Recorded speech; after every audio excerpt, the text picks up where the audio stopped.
Secretary Clinton thinks, that just because I'm from a small state in Vermont, and we're going to come here to New York and come here to Pennsylvania, and they're going to beat us up and they're going to go after us in some kind of really uncalled for way, that we're not going to fight back when we got another, they can guess again, because that's not the case. This campaign will fight back.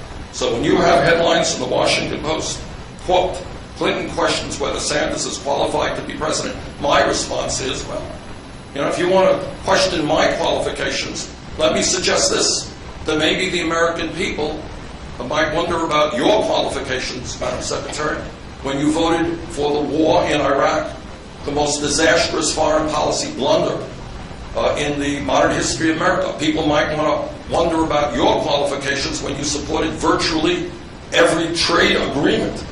Trade agreements which have cost the American worker millions of decent paying jobs. And the American people might want to wonder about your qualifications when you're spending an enormous amount of time raising money for your super PAC from some of the wealthiest people in this country and from the most outrageous special interest. I don't think I have to explain to the American people what Wall Street did to this economy, and yet in her last filing report for her major super PAC, one of several, she raised $15 million from Wall Street.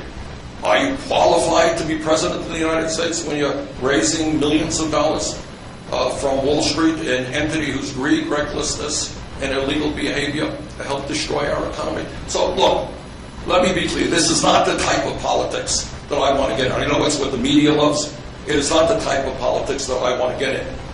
But let me also be very clear.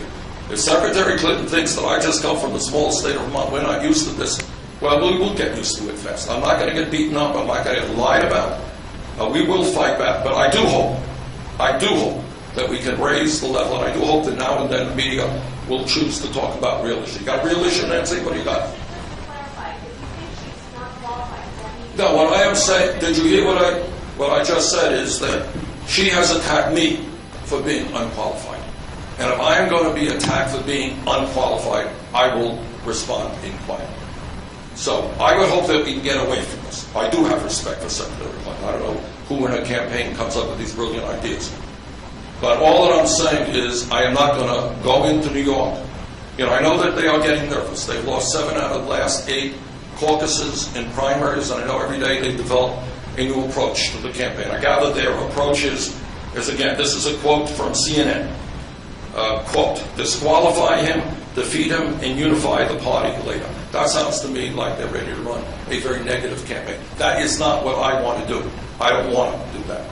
But if we are going to be attacked in my qualifications for president after being in the Congress for 25 years, supporting working people throughout my entire career, standing up to virtually every special interest in this country, they're going to question my qualifications. I think I have a right to question this. Thank you all very, very much. And guys, thank you very much for the fight today.